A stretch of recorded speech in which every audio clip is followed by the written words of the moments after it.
যারা মালদা জেলার ইতিহাস জানেন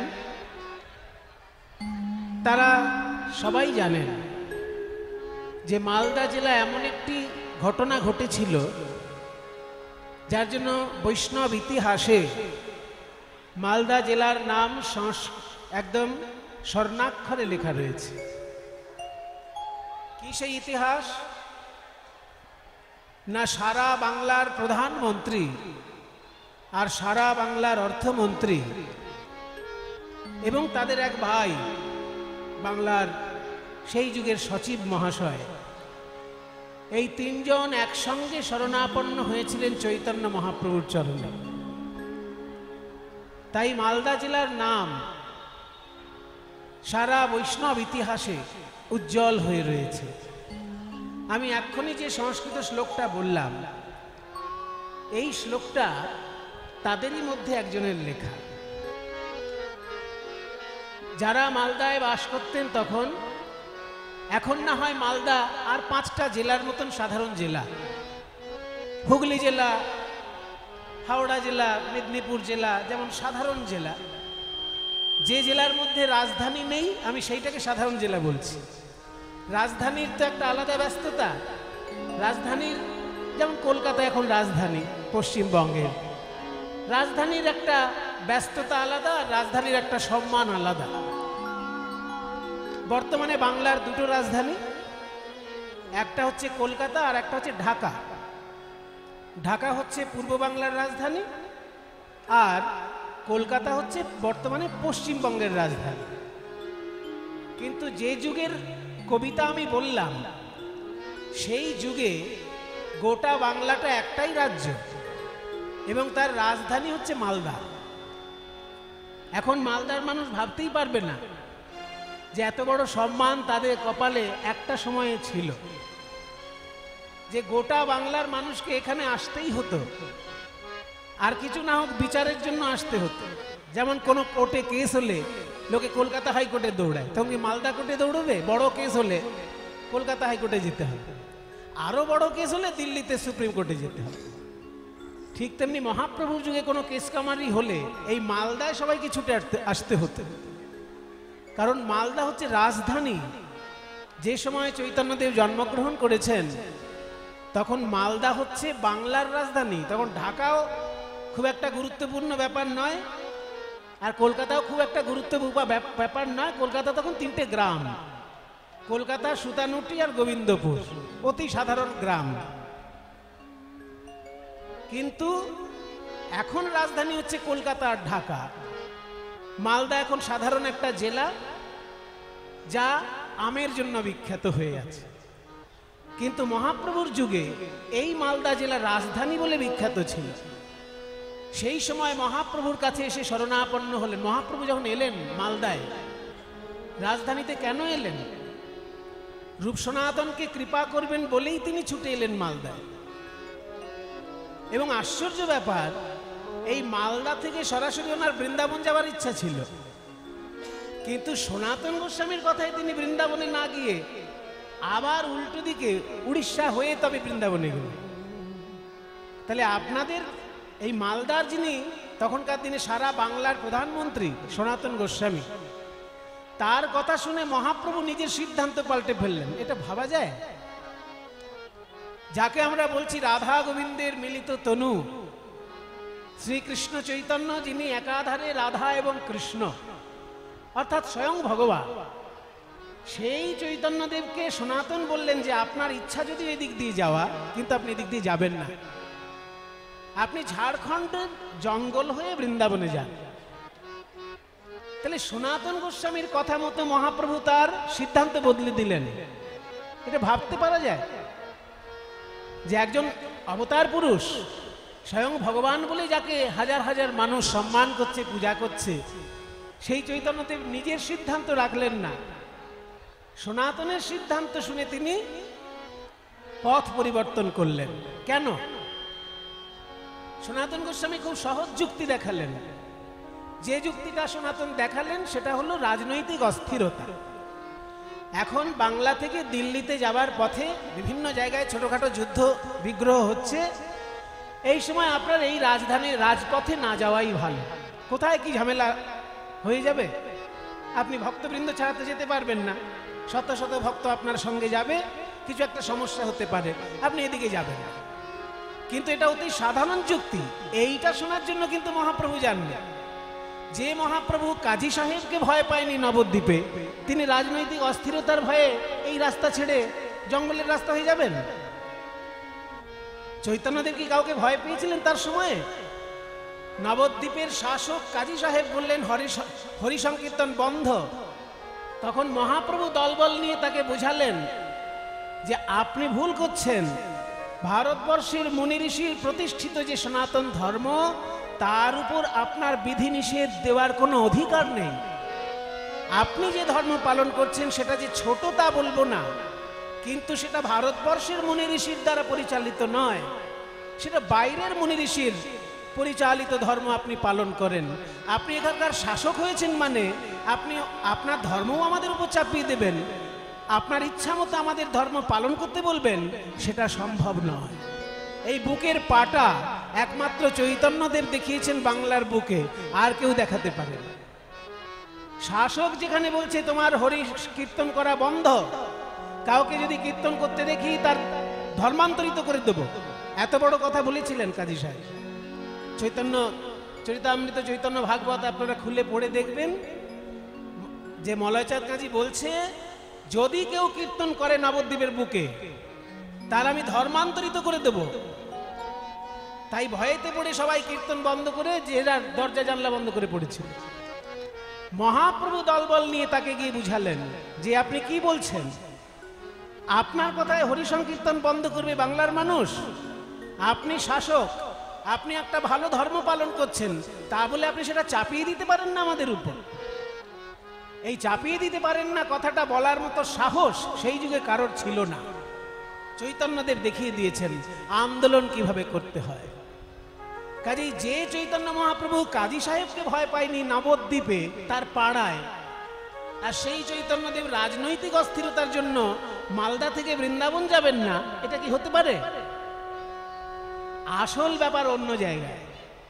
সনাতন গোস্বামী মনে মনে ভেবেছিলেন যে চৈতন্যদেব যদি রাজপথে বৃন্দাবনে চলে যান, তাহলে রাজপথের ধারে ধারে যারা বাস করে তারা গৌরাঙ্গ মহাপ্রভুকে কাছে পাবে। কিন্তু জঙ্গলের ওই জঙ্গলি জানোয়ার আর জঙ্গলে যে পিছিয়ে থাকা জনজাতি, সাঁওতাল আদি অন্যান্য জনজাতি, যারা পিছিয়ে পড়া জনজাতি, তারা তো কোনোদিন চৈতন্যদেবকে কাছে পাবে না। তাই সনাতন গোস্বামী মনে মনে ভাবলেন যে মহাপ্রভু যদি জঙ্গলের পথে যান বৃন্দাবন, তাহলে জঙ্গলের যারা জন্তু জানোয়ার তারাও মহাপ্রভুর চরণ লাভ করবে, এবং জঙ্গলে যারা থাকে, যারা পিছিয়ে পড়া জনজাতি, তারাও মহাপ্রভুর চরণ সান্নিধ্য পাবে।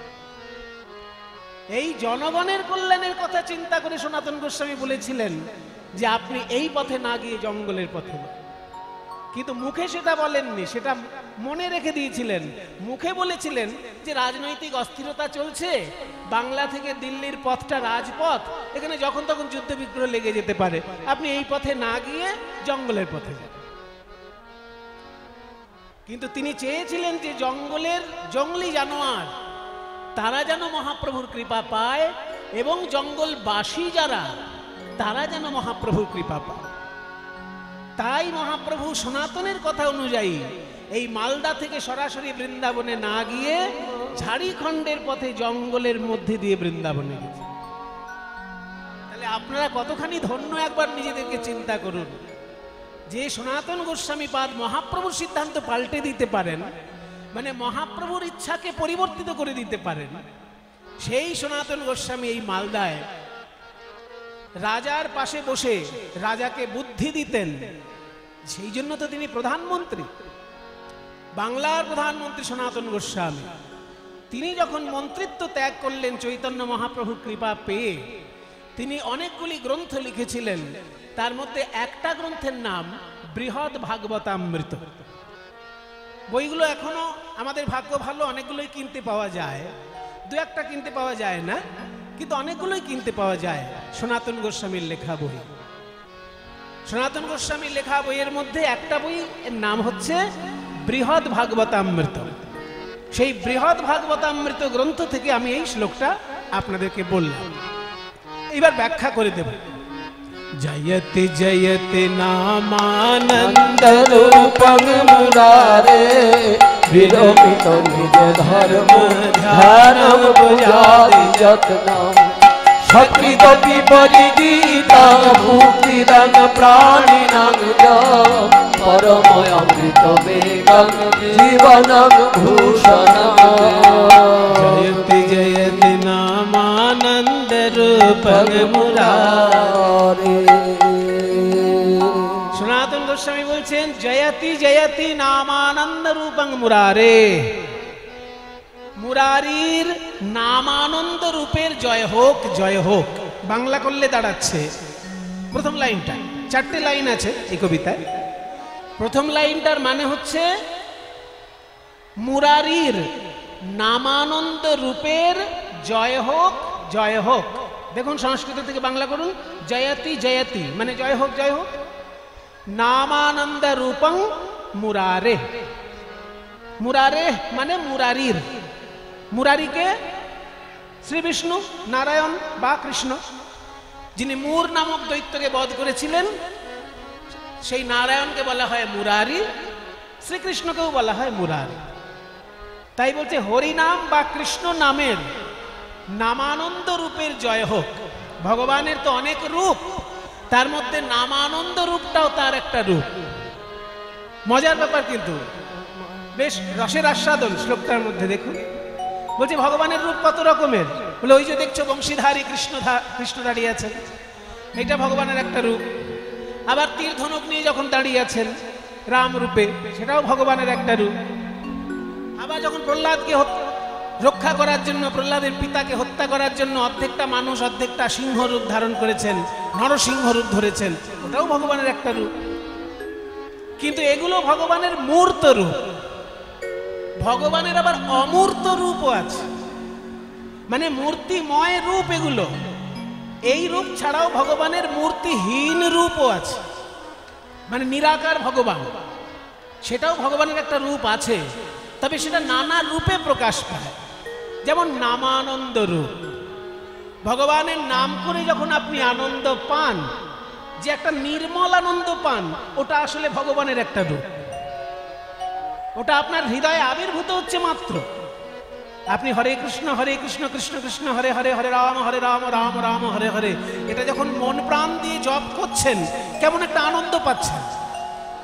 এই আনন্দটার সঙ্গে আপনি অন্য কোনো আনন্দকে গুলিয়ে ফেলতে পারবেন না। ঠান্ডা, এই গরমকালে ঠান্ডা আইসক্রিম খেলে একটা আনন্দ হয়। এই গরমকালে ঠান্ডা থামস আপ বা স্প্রাইট বা কিছু একটা খেলে আনন্দ হয়, শরবত খেলে আনন্দ হয়, আমরস খেলে আনন্দ হয়। কিন্তু হরে কৃষ্ণ নাম জপের আনন্দের সঙ্গে সেটা মিলবে কি?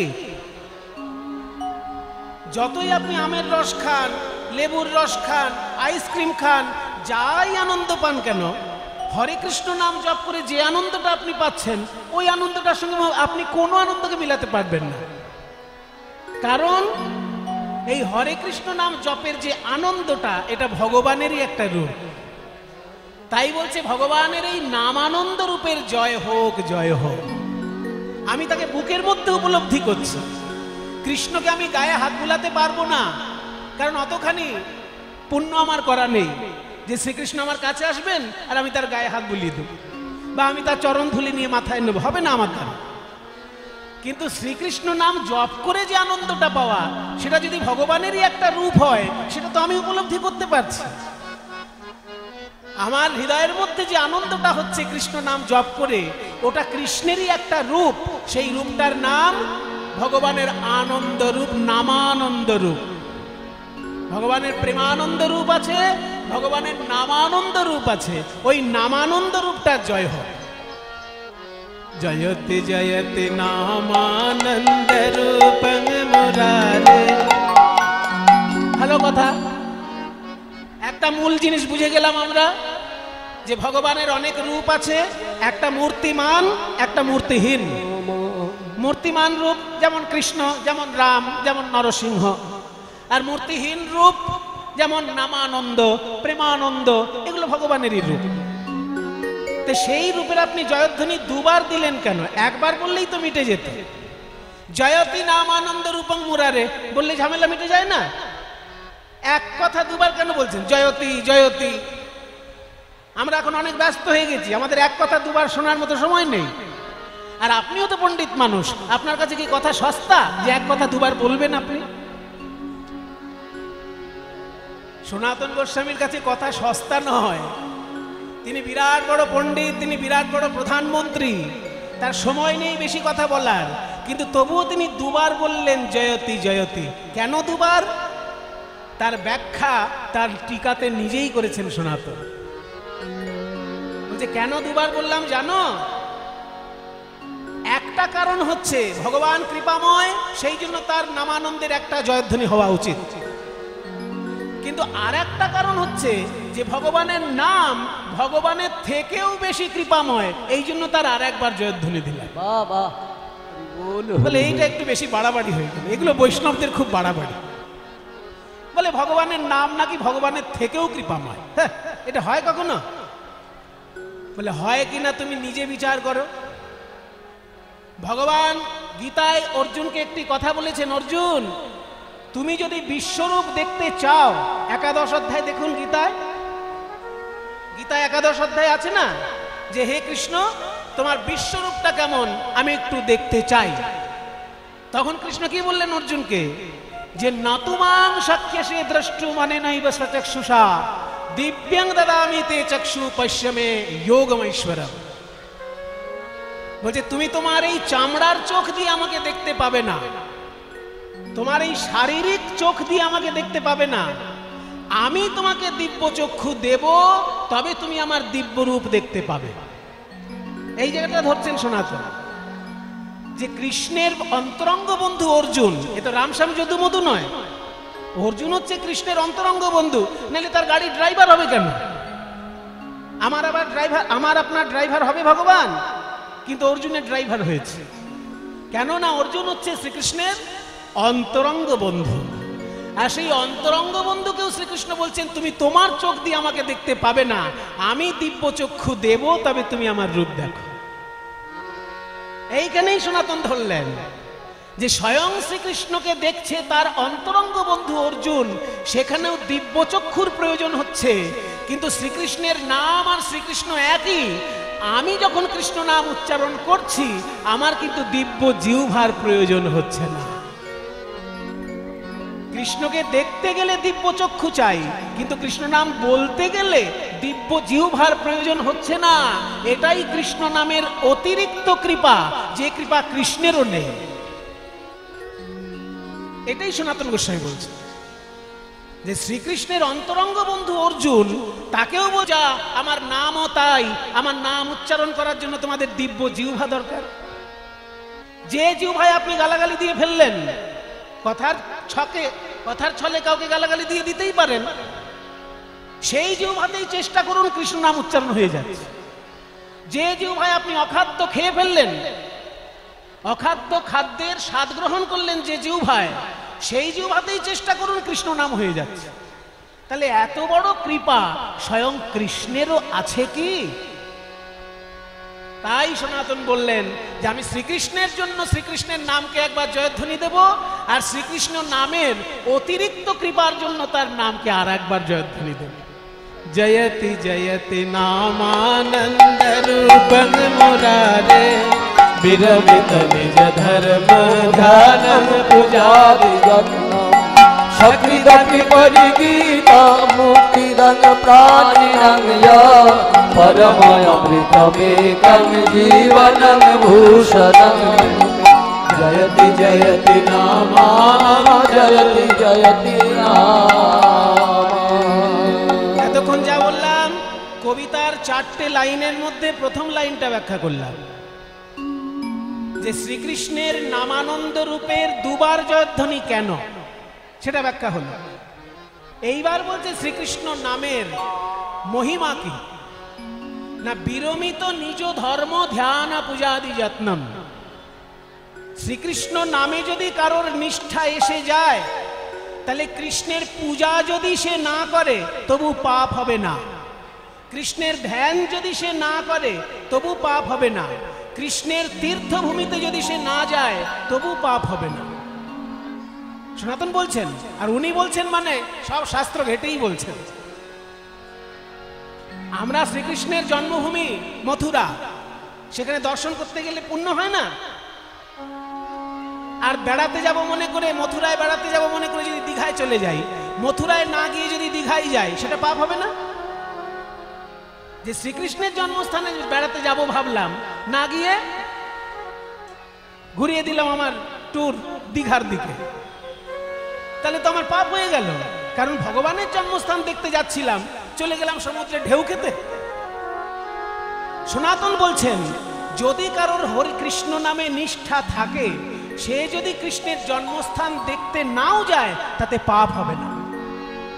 বিরমিত নিজ ধর্ম ধ্যান পূজা আদি যত্নম, কৃষ্ণ বিষয়ক আলাদা ধর্ম যদি সে পালন না করে পাপ নেই, কৃষ্ণকে নিয়ে যদি সে ধ্যান না করে পাপ নেই, কৃষ্ণ যদি সে পুজোও না করে পাপ নেই, যদি নামে তার নিষ্ঠা থাকে। তার সব থেকে বড় উদাহরণ কে না? হরিদাস ঠাকুর, যিনি প্রতিদিন 3 লক্ষ নাম জপ করতেন। মুসলমান পরিবারে জন্মগ্রহণ করা সত্ত্বেও কৃষ্ণ নামে তার এত রুচি যে প্রতিদিন 3 লক্ষ নাম জপ করতেন। আপনারা কোনোদিন শুনেছেন হরিদাস কোথাও কৃষ্ণ পূজা করছে? পুজোর ঘরে 8 ঘন্টা কাটালেন হরিদাস ঠাকুর, কোথাও পেয়েছেন? আমি তো পাইনি। কিংবা হরিদাস ঠাকুর এবার ধ্যানে বসলেন 3 ঘন্টা ধরে, পেয়েছেন কোথাও? নেই। কারণ তার নামে এত রুচি যে তাকে আলাদা করে ধ্যান করতে হয়নি, আলাদা করে পূজা করতে হয়নি, আলাদা করে অন্য কোনো পুণ্য অর্জনই করতে হয়নি। তাই সনাতন বলছেন বিরমিত মানে বিরাম দিয়ে দিয়েছে, ছুটি। কোথায় না? নিজ ধর্ম ধ্যান পূজা আদি যত্নম। ধর্ম ধ্যান ইত্যাদি পূজা ইত্যাদিতে যে চেষ্টা বা যত্ন, সেটা দরকার নেই যদি কৃষ্ণ নামে তোমার নিষ্ঠা থাকে। এবার তৃতীয় পংক্তিতে বলছেন, সকৃদপি পরিগীতং মুক্তিদং প্রাণিনাং যৎ। সকৃদপি, সকৃদপি মানে একবারও। আমরা বাংলায় বলি না, একবারও যদি তুমি কীর্তন শোনো তোমার পুণ্য হয়ে যাবে। একবারও। সকৃত মানে একবার, আর সকৃদপি মানে একবারও। তাহলে সকৃদপি মানে একবারও পরিগীতম ঠিকঠাক করে যদি কেউ গাইতে পারে, তাহলে মুক্তিদাম, মুক্তি লাভ হয়ে যায়। প্রাণিনাম যৎ, যে গাইবে তার মুক্তি হবে, এমনকি যারা শুনবে তাদেরও মুক্তি হয়ে যেতে পারে যদি ঠিকঠাক করে কেউ গায়। তাই বলছে সকৃদপি একবারও পরিগীতম, ঠিক করে গাইতে পারলে মুক্তিদাং, মুক্তি দান করবে প্রাণিনাং প্রত্যেকটি প্রাণীকে। যৎ যে কৃষ্ণ নাম, যে কৃষ্ণ নামানন্দ, সেটা আমার কাছে কি, অন্য লোকের কাছে সেটা একটা শব্দ মাত্র, আর আমার কাছে সেটা কি পরমম অমৃতম একম জীবনং ভূষণং মে। परमम अमृतमेकं जीवनं भूषणं मे। जयति जयति नामानंद रूपं मुरारे विरमित निज धर्मो परमम अमृतम। যারা সাধারণ মানুষ তারা মনে করে যে কৃষ্ণ নাম একটা সাধারণ শব্দ মাত্র। যেমন সুমন একটা সাধারণ শব্দ, তেমনি কৃষ্ণ একটা সাধারণ শব্দ। কৃষ্ণ মানে তো কালো। কৃষ্ণ মানে কি? কালো। কৃষ্ণ গাভী বা কৃষ্ণ কাক, এটা বললে আমরা কি বুঝি? কালো কাক বা কালো গরু। তাহলে কৃষ্ণ শব্দের অর্থ কালো। তাই সাধারণ লোকের কাছে কৃষ্ণ একটা শব্দ মাত্র, যার অর্থ হচ্ছে কালো। কিন্তু সনাতন গোস্বামী বলছেন তোমাদের কাছে হতে পারে কৃষ্ণ একটা সাধারণ শব্দ, কিন্তু আমার কাছে সেটা কি পরমম অমৃতম। আমার কাছে সেটা পরম অমৃত। পরম অমৃত বলল, শুধু অমৃত বলল না। শুধু অমৃত যেটা সেটা দেবতারা খায়, তার থেকে উঁচু মানের যদি কোনো অমৃত থাকে সেটা আমার কাছে কৃষ্ণ নাম। সনাতন বলছে দেবতারা যে অমৃত খায়, সেই অমৃত খেলে তারা স্বর্গে বেঁচে থাকে, তাদের পুণ্য ক্ষয় হয়ে গেলে আবার মর্তধামে জন্মগ্রহণ করে। কিন্তু কৃষ্ণ নাম এমন একটা অমৃত আমার কাছে, যে স্বর্গের অমৃতের থেকেও সেটা আমার কাছে অতি মূল্যবান বস্তু। তাই সনাতন বলছেন পরমম অমৃতম একম, একম মানে একমাত্র সেই অমৃত, জীবনং ভূষণং মে, আমার কাছে সেটা জীবন এবং আমার কাছে সেটা ভূষণ। জীবন আর ভূষণ এক জিনিস নয়। জীবন হচ্ছে অক্সিজেন আর ভূষণ হচ্ছে সোনার আংটি। সোনার আংটি পরলে ভালো দেখায়, কিন্তু না পরলে কেউ মরে যায় না। কিন্তু অক্সিজেন যদি না নেয় কেউ, তাহলে কি হবে? মরে যাবে না? আপনার যদি মনে হয় আজকে আমি সোনার আংটিটা পরবো না, খুলে দিলাম, খুব লাগছে, পরলাম না, কিন্তু আপনি বলতে পারবেন আজকে আমার অক্সিজেন নিতে ইচ্ছে করছে না, আমি একটু বিশ্রাম নেব, আজকে অক্সিজেন নেব না, এটা হবে? কাজেই সোনার আংটি আপনাকে সুন্দর করছে, সেটা অলংকার, কিন্তু সেটা না পড়লেও আপনি বেঁচে থাকবেন। আর অক্সিজেন হচ্ছে আপনার জীবন, না নিলে আপনি বাঁচবেনই না। সনাতন গোস্বামী বলছেন ওই কৃষ্ণ নামই আমার কাছে সোনার আংটিও বটে, আবার অক্সিজেনও বটে। পরমম অমৃতম একম জীবনং ভূষণং। তাই সবাই মিলে একবার সনাতন গোস্বামীর নামে জয়ধ্বনি করুন। বলুন গোস্বামী শ্রী সনাতন গোস্বামী কি জয়, ভক্ত প্রবর শ্রী সনাতন গোস্বামী কি ছয় গোস্বামী কি জয়, আপন আপন গুরু মহারাজ কি জয়। তাহলে আজকে আমরা যে মালদা জেলায় কীর্তনের আস্বাদনের সৌভাগ্য পেয়েছি, সেই মালদা বৈষ্ণব ইতিহাসে যার জন্য বিখ্যাত, সেটা হচ্ছে সনাতন এবং রূপ গোস্বামী। সনাতন গোস্বামীর একটি কবিতা আজকে আমরা মানে শুনলাম, যার অর্থ হলো ভগবান যখন মূর্তিমান, তিনি তো সুন্দর বটেনি, কিন্তু তিনি যখন মূর্তিহীন তখনও তিনি সুন্দর, যদি তিনি নাম রূপে অবস্থান করেন। তার সেই নাম রূপ হচ্ছে আমার কাছে জীবন স্বরূপ, আমার কাছে ভূষণ স্বরূপ। আর ওই নামে যদি কারোর নিষ্ঠা হয়, সে অন্য ধর্ম পালন না করলেও চলবে। তাই চৈতন্য মহাপ্রভু আজকে ভাবছেন যে হরি সংকীর্তনে আমি গঙ্গার এপার ওপার দুই পার ভাসিয়ে দেব।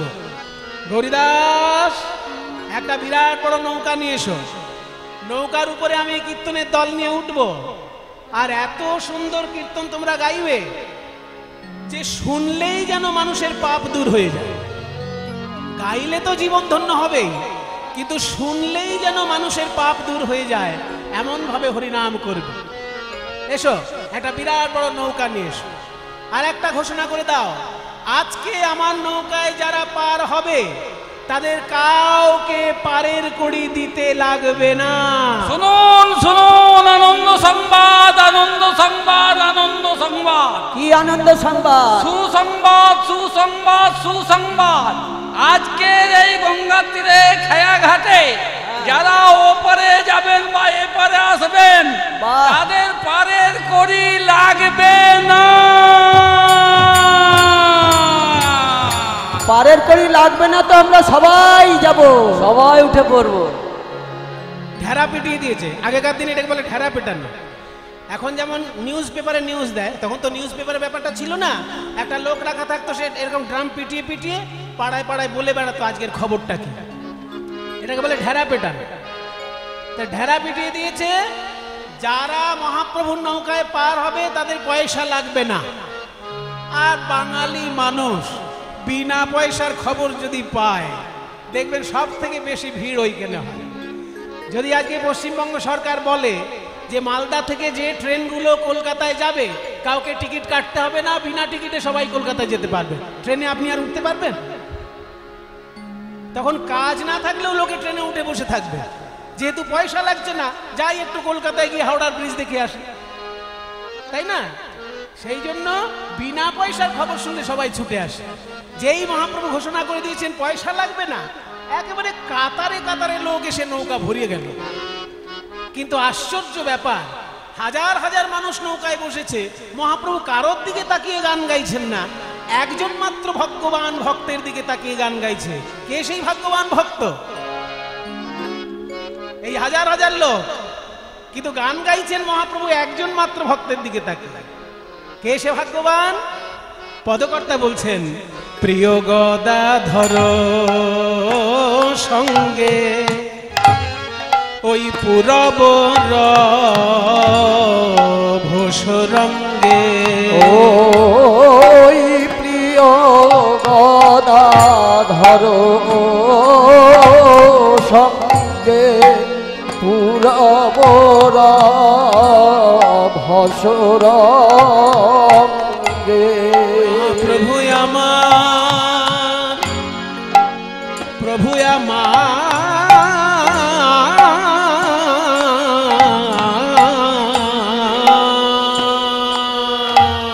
ওই প্রিয় গদাধর সঙ্গে পুরবর ভসরঙ্গে। আজ নৌকায় বসিয়া বসিয়া বসিয়া করে গেলি, নৌকায় বসিয়া বসিয়া করে কেলি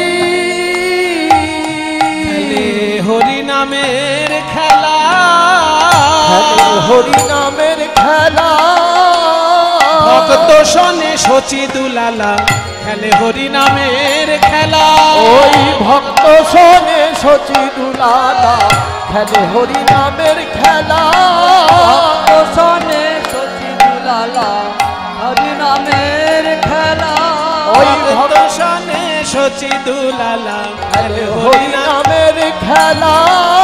ভক্ত শোনে শচী দুলালা, খেলে হরি নামের খেলা। ভক্ত শোনে শচী দুলালা। এই হরি নামের খেলাটি কেমন না, হরি বলায় আর বাহু, ভক্ত শোনে শচী দুলালা। হরি বলায় আর বাহু তোলা, ভক্ত শোনে শচী দুলালা। হরি বলায় আর বাহু তোলা, ভক্ত শোনে শচী দুলালা। হরি বলায় আর বাহু তোলা, ভক্ত শোনে শচী দুলালা। হরি বলায় আর বাহু তোলা, খেলে হরি নামের খেলা। নৌকায় বসিয়া বসিয়া করে গেলি। আস্তে আস্তে হাজার হাজার মানুষ নৌকায়, বড় নৌকা, ওই টাইটানিকের মতন মনে করুন, ছোটখাটো নয়, টাইটানিক জাহাজের মতন ভাবুন। তাহলে হাজার হাজার মানুষ যদি নৌকায় থাকে আর মহাপ্রভু কারোর দিকে না তাকিয়ে একজনের দিকে তাকিয়ে কীর্তন করেন, বাকি লোকগুলোর ভালো লাগবে? তারা একটু কানাকানি শুরু করে দেবে না? এই এটা কি হচ্ছে রে, আমরা সবাই মহাপ্রভুকে দেখবো বলে এসেছি আর উনি একদিকে তাকিয়ে কি আছে, ওর মুখে মধু আছে নাকি, মুখে মধু, এরকম বলবেন না? কেন একজনের দিকে তাকিয়ে মহাপ্রভু হরিনাম করছেন? ওই একজনটি কে? ওই একজনটি হচ্ছেন গদাধর। গদাধর পূর্বজন্মে স্বয়ং রাধারানী। হ্যাঁ, কিন্তু আর একটা নতুন কথা শুনলাম। আমরা তো জানতাম রাধা কৃষ্ণের মিলিত তনু গৌরাঙ্গ মহাপ্রভু, তার এক রাধা করতে গেল, বলে রাধা কৃষ্ণের মিলিত তনু চৈতন্য মহাপ্রভু। একদম ঠিক কথা, কিন্তু সেই রাধা কৃষ্ণের মিলিত তনুটি কেমন দেখতে হবে সেইটা দেখার জন্য রাধারই এক অংশ গদাধর রূপে এসেছেন কলিযুগে। তাই বৃন্দাবনে যেমন রাধারানীর দিকে আর চোখে তাকিয়ে কৃষ্ণ নৌকা বেয়েছিলেন, আজকে সেই রাধাই যেহেতু গদাধর আর কৃষ্ণ যেহেতু মহাপ্রভু, তাই আর চোখে গদাধরের দিকে তাকিয়ে মহাপ্রভু হরিনামের নৌকা বাইছে। কিন্তু এমন সময় উঠলো ঝোড়ো হাওয়া, ঝোড়ো হাওয়া, কাল বৈশাখী ঝড়, ডুবু ডুবু করে না তার সনে বহায়ে বিষমবা ও ডুবু ডুবু করে না বহয়ে বিষমবা একই শোভারে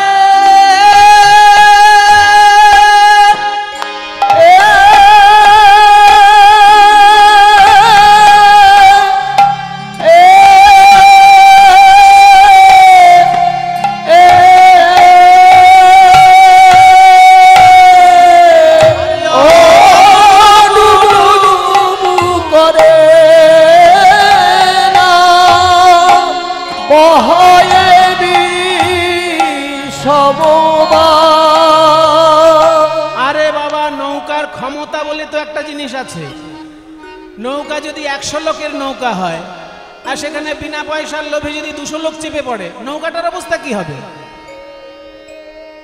100 লোকের নৌকা কিন্তু বিনা পয়সায় পার হবে শুনেছে গাদা গাদা লোক ঠাসাঠাসি করছে তাহলে নৌকার কি অবস্থা হবে ডুবু ডুবু করে না আর সেই সময় উঠল আবার বৈশাখী ঝড় বহয়ে বিষমবা লোকে ভয় পাচ্ছে মহাপ্রভুর উদ্বেগ হবার কথা যে এতগুলো লোকের প্রাণ নিয়ে টানাটানি না হয় কিন্তু মহাপ্রভুর উদ্বেগ কোথায় দেখি হাসে গোরা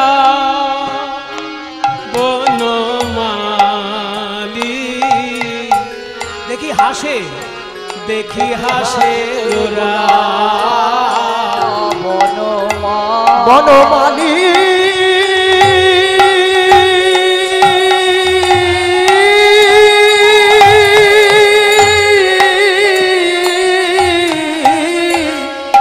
দেখি হাসে গোরা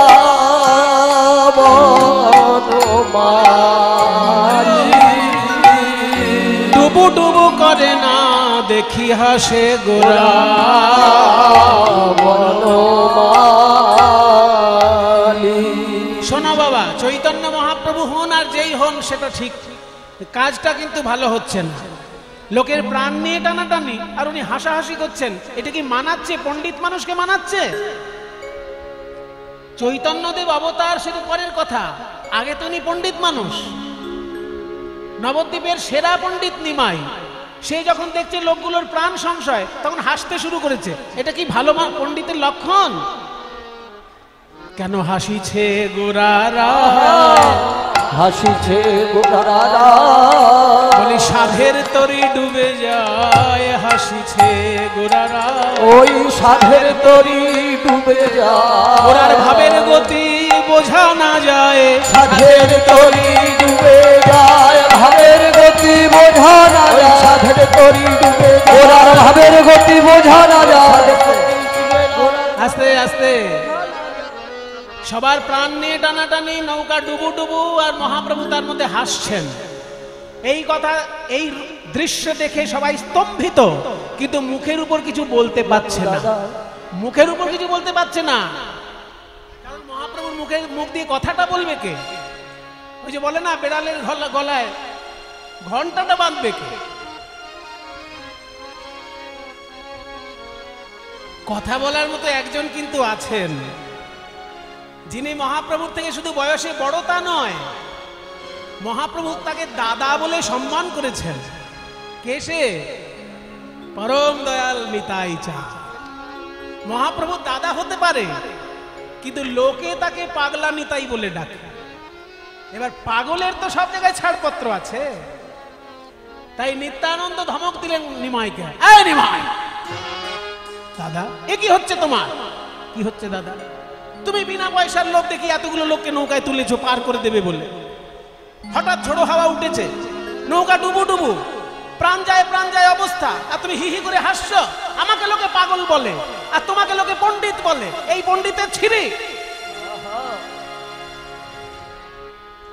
গৌর সুন্দর বলে দাদা গো আমি যে কেন হাসছি আর কেউ না বুঝুক তোমার বোঝাই উচিত দাদা তোমার বোঝাই উচিত কেন আমি অত পণ্ডিত লোক নই অত কথা ঘুরিয়ে পেঁচিয়ে বুঝি না সোজা করে বলো কেন হাসছো আমি কেন হাসছি জানো এই যে বিনা পয়সার লোভে যারা নৌকায় উঠেছে, আজকে নৌকা ডুবে যাবে ভেবে তারা হাত তুলে হরি বল বলছে। কিন্তু আমি নিজে একদিন এদের বাড়িতে বাড়িতে গিয়েছি, সকলকে করজোড়ে বলেছি, ওরে কলিজীব, দুর্লভ মনুষ্য জন্ম পেয়েছে যখন বদন ভরে একবার হরি বল, ভরে একবার হরি বল।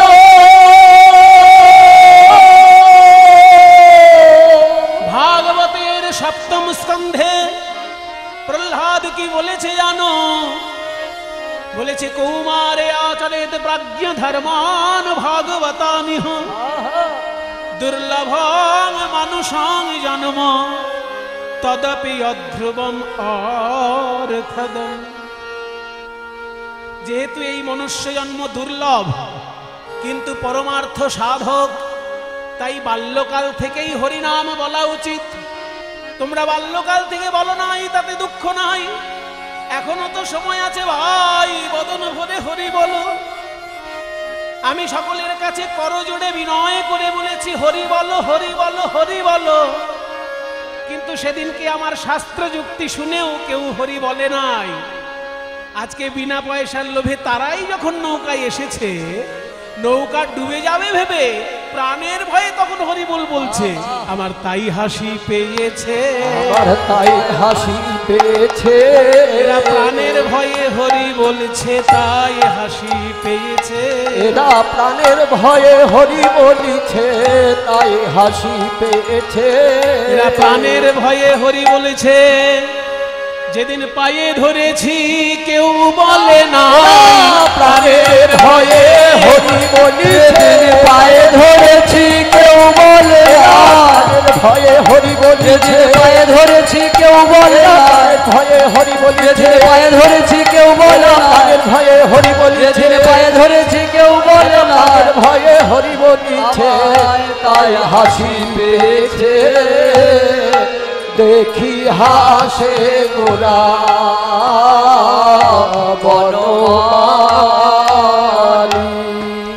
তাহলে নৌকায় যারা উঠেছে আগে জীবনে হরিবল বলেনি মশাই, কিন্তু যেই দেখছে নৌকায় জল উঠে আসছে তখন ভাবছে যদি একবার হরি বললে প্রাণটা বেঁচে যায়।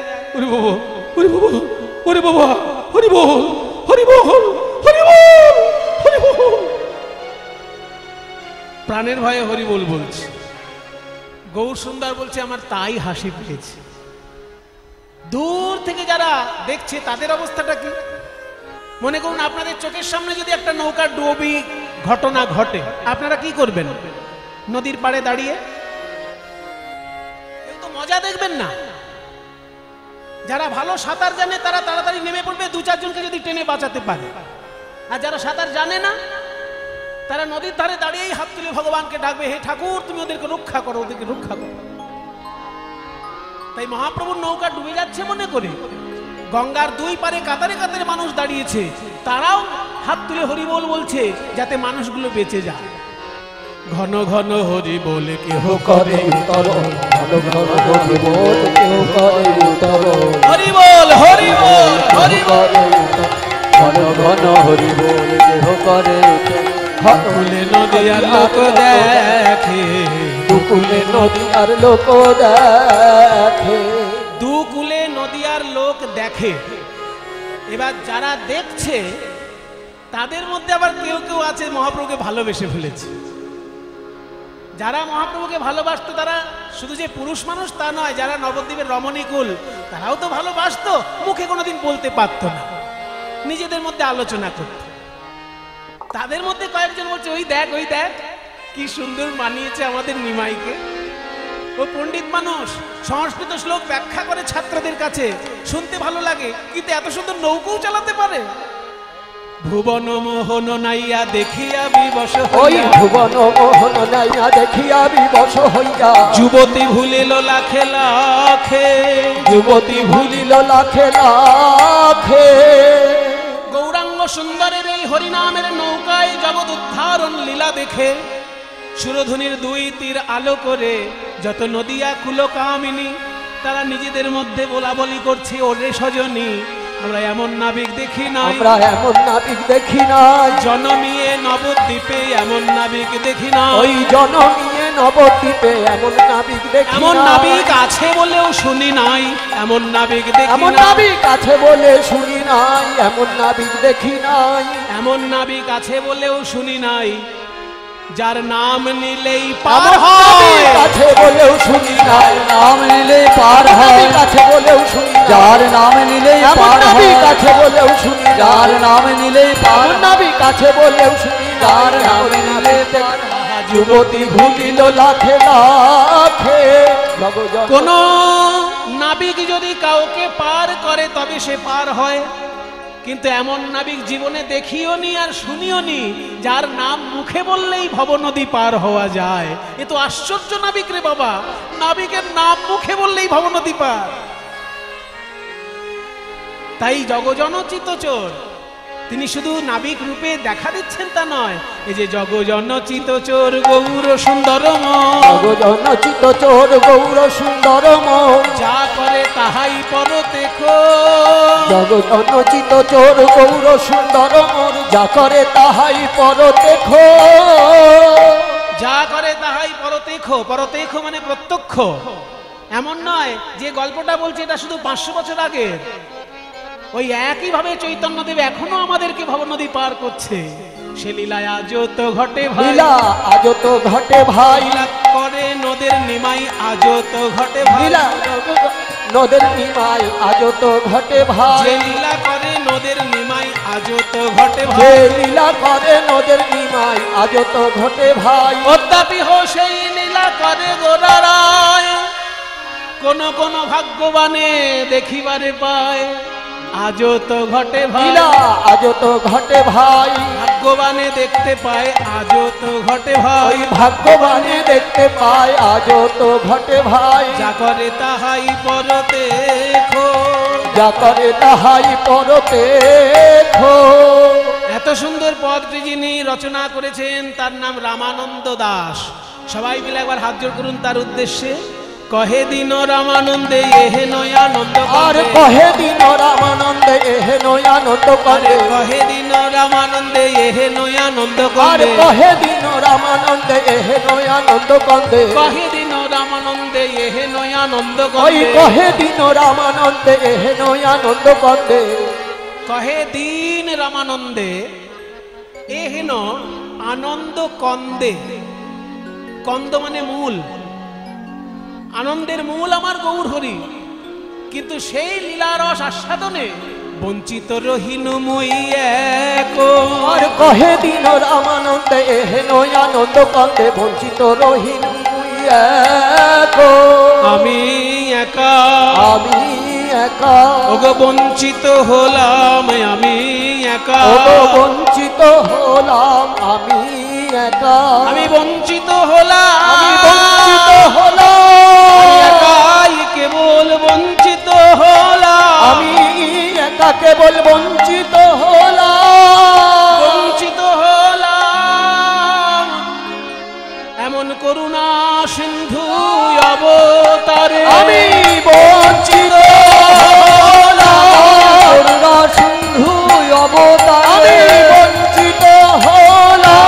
করুণা সিন্ধু অবতারে। আমি বঞ্চিত হলাম। করুণা সিন্ধু অবতারে। বঞ্চিত হলাম। করুণা সিন্ধু অবতারে। বঞ্চিত হলাম। করুণা সিন্ধু আহা বঞ্চিত রহিনু বঞ্চিত রহিনু আরে বঞ্চিত রহিনু মুইয়া গো। বঞ্চিত রহিনু মুইয়া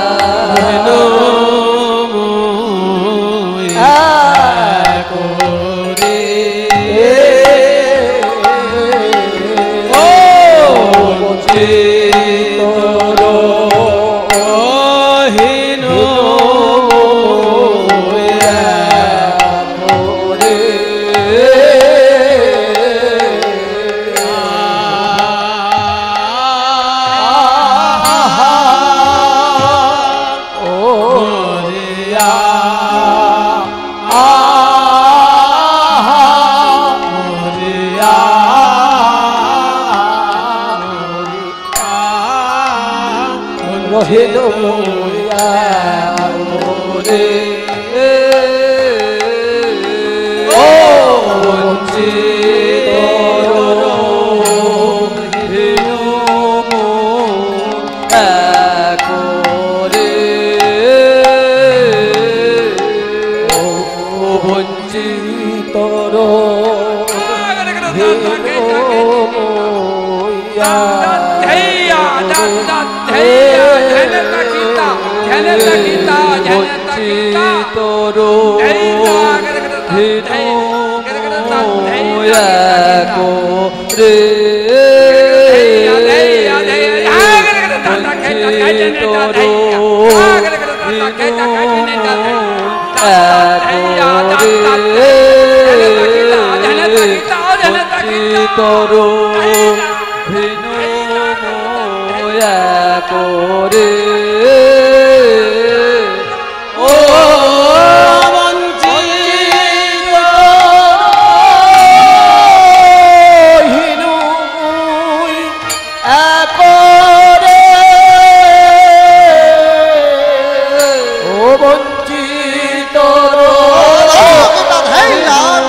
তরো ভিনু মোয়া করে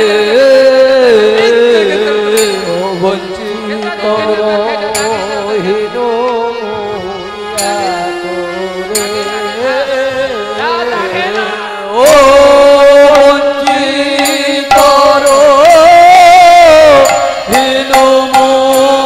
করে ও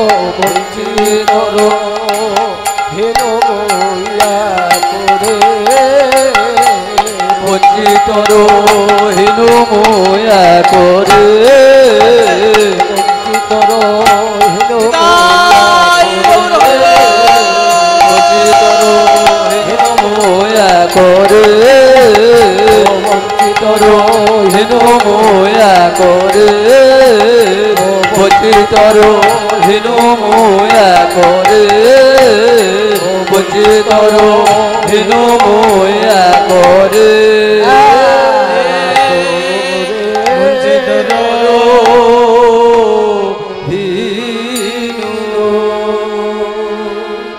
তাহলে আমরা মহাপ্রভু কিভাবে নৌকায় আমাদের মতো হতভাগ্য জীবকে উদ্ধার করলেন আমরা দেখলাম। এইবার চলুন বৃন্দাবনে গিয়ে দেখব প্রাণ গোবিন্দ কেমন করে নৌকার উপর ব্রজগোপীদেরকে পার করলেন। রে मना अब तक हम देख रहे थे चैतन्य महाप्रभु की लीला। उठो भैया, इधर आओ। ओ भैया, अब तक हम देख रहे थे महाप्रभु की लीला, कैसे नाव पे भक्तन को पार करने लगे। अब हम देखेंगे वृंदावन में, जमुना में, कैसे भगवान श्याम सुंदर एक नाव पे गोपियन को पार करते हैं।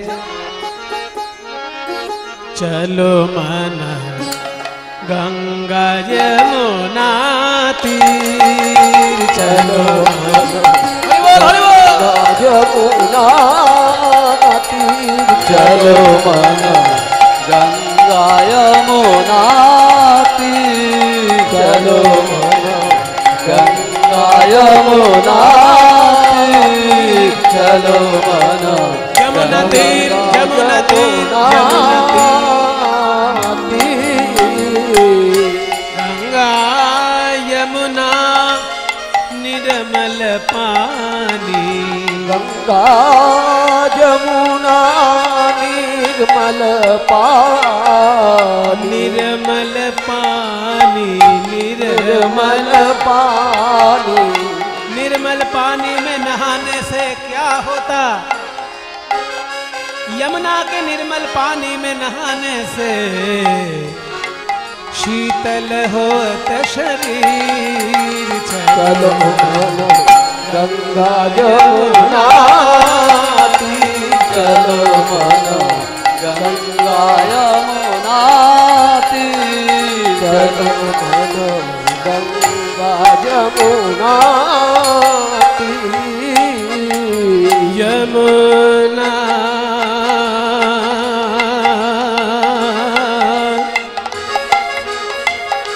यमुना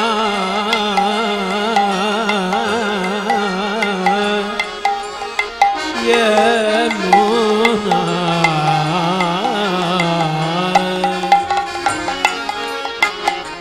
जो भगवान यमुना के किनारे में खड़े हैं उनको देखने में कैसे हैं? वे देखने में कैसे हैं?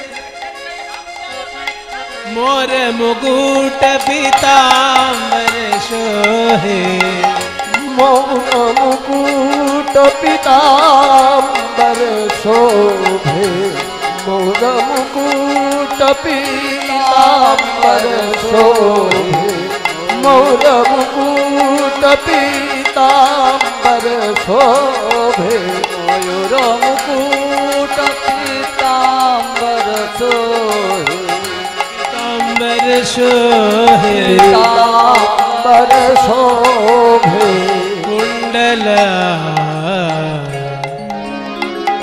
कानों में कुंडल झलक रहे हैं कुंडल झलकत हीर चलो गंगा यमुना तीर चलो मन गंगा यमुना तीर चलो मन गंगा यमुना तीर चलो मन गंगा यमुना तीर चलो मन गंगा यमुना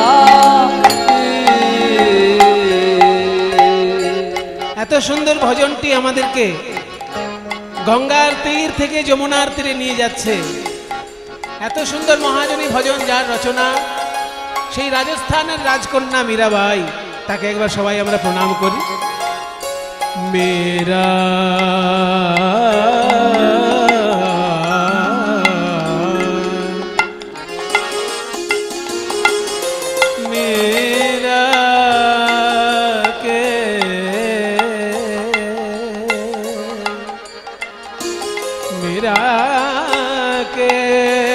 प्रभु गिरधर मीरा के प्रभु गिरधर नागर मीरा के प्रभु गिरधर गिरिधर नागर गिरधर नागर गिरधर नागर गिरधर नागर गिरधर नागर अरे मीरा के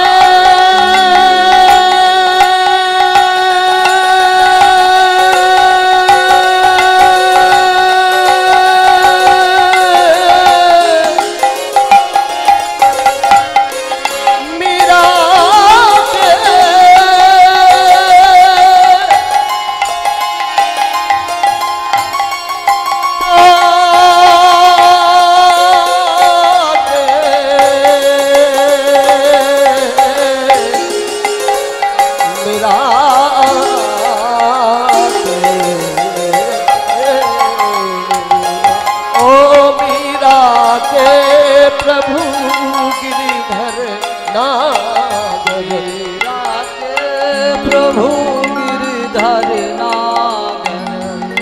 चरण कमल उनके चरण कमल चरण कमल चरण कमल पर शीर चलो गंगा यमुना चलो गंगा यमुना अरे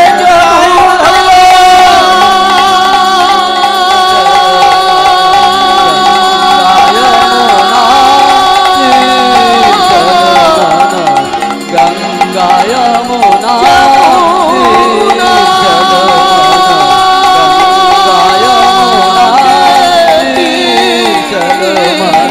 जमुना तीर जमुना तीर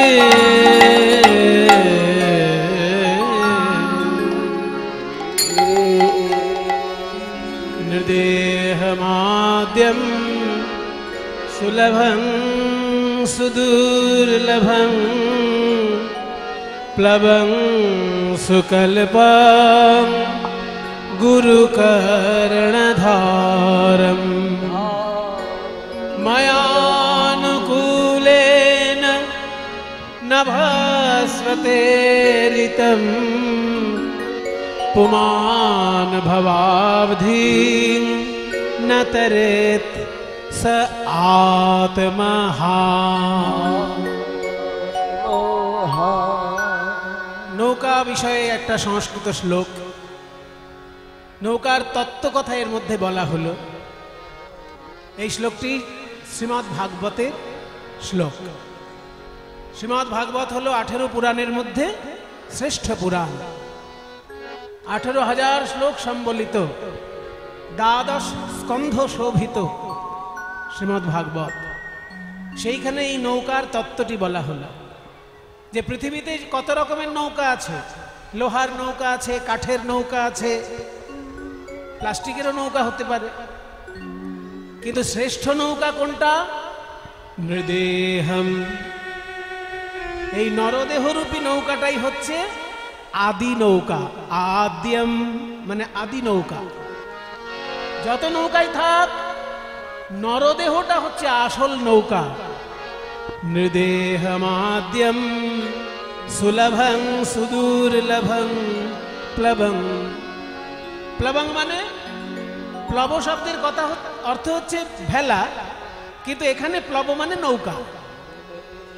এই নরদেহটা হচ্ছে কেমন নৌকা? আদি নৌকা, কিন্তু সুলভ এবং সুদুর্লভ একসঙ্গে। সুলভং সুদুর্লভম বলছে কোন নৌকা সুলভ আবার দুর্লভ একসঙ্গে হয়? সুলভ আর দুর্লভ মানে সাদা আর কালো, পুরো উল্টো ব্যাপার না? সাদা হয় সাদা নয় কালো, তাহলে হয় সুলভ নয় দুর্লভ হবে। ভাগবত বলছে নৌকা, দেহ নৌকা এমন নৌকা যে একই সঙ্গে সুলভ আবার দুর্লভ। সেটা কি করে হয়? সোনার আংটি দুর্লভ, সেই জন্য দাম বেশি, আর তামার আংটি সহজে বানানো যায়, বা লোহার আংটি আরো কম দাম হবে, কারণ লোহা বেশি পাওয়া যায়, সোনা কম পাওয়া যায়। সোনার দাম বেশি, লোহার দাম কম। একটা সুলভ একটা দুর্লভ। সোনা দুর্লভ বলে দাম বেশি, আর লোহা সুলভ বলে দাম কম। এই যে লোহা দিয়ে কীর্তনের আসলে রেলিং বানানো হয়েছে, এটা সোনা দিয়ে বানানো সম্ভব? মানে সবাই যদি আমরা মাথার ঘাম পায়ে ফেলি তবু তো হবে না। তাহলে সোনা হচ্ছে দুর্লভ, সেই জন্য তার দাম বেশি, আর লোহা হচ্ছে সুলভ, ওই জন্য তার দাম কম। তো ভাগবত বলছে নরদেহ নৌকা একই সঙ্গে সুলভ আবার দুর্লভ। কি করে হয় সুলভ আবার দুর্লভ? বলছে নরদেহ নৌকা দুর্লভ কেন জানো? 84 লক্ষ জন্ম আর 84 লক্ষ বার মৃত্যু হবার পরেই নরদেহ জন্ম পাওয়া যায়। 84 লক্ষ বার জন্মাতে হবে, 84 লক্ষ বার মরতে হবে, তারপরে নরজন্ম। ওই জন্য দুর্লভ।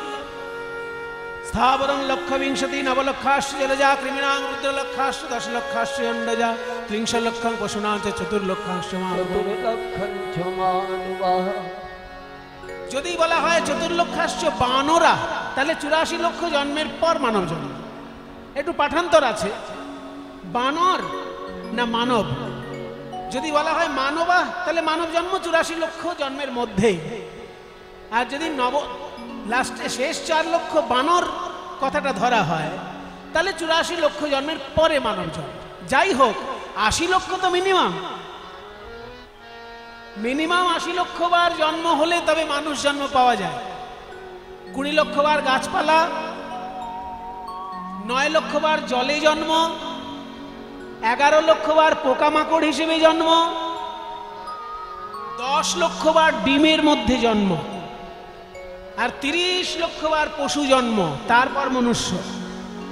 মানে 80 লক্ষ যদি আগে ধরেন, তাহলে 80 লক্ষ বার যদি জন্মের পর যদি মানব জন্ম হয়, গাছপালা জন্ম হচ্ছে 20 লক্ষ বার, স্থাবরং লক্ষ বিংশতি নবলক্ষাশ্চ জলজা, জলজ প্রাণী মানে মাছ, চিংড়ি, কাঁকড়া, এসব আমরা একবার করে হয়ে গেছি। ওই জন্য 9 লক্ষ বার হচ্ছে জলে জন্ম, 11 লক্ষ বার পোকামাকড় আমরাই হয়েছি, 10 লক্ষ বার ডিমে। ডিমের মধ্যে শুধু পাখি হয় না, ডিমের মধ্যে আবার গিরগিটি, টিকটিকিও হয়, সাপও হয়। ডিমের মধ্যে কি শুধু পাখি হয়? সাপও তো হয় ডিমের মধ্যে, গিরগিটিও হয় ডিমের মধ্যে। ওই জন্য অন্ডজ প্রাণী আমরা জন্ম নিয়েছি ডিমের মধ্যে। স্থাবরং লক্ষ বিংশতি নবলক্ষাশ্চ জলজা কৃমিণাং রুদ্রলক্ষাশ্চ দশলক্ষাশ্চ 10 লক্ষ বার জন্ম নিয়েছি ডিমের মধ্যে।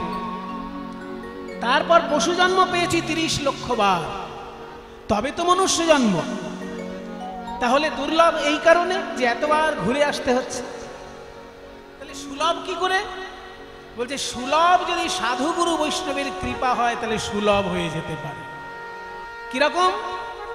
মনে করুন একটা গাছের নিচে বসে সাধক সাধনা করেছেন, যেমন হরিদাস ঠাকুর বকুল গাছের নিচে বসে জপ করতেন।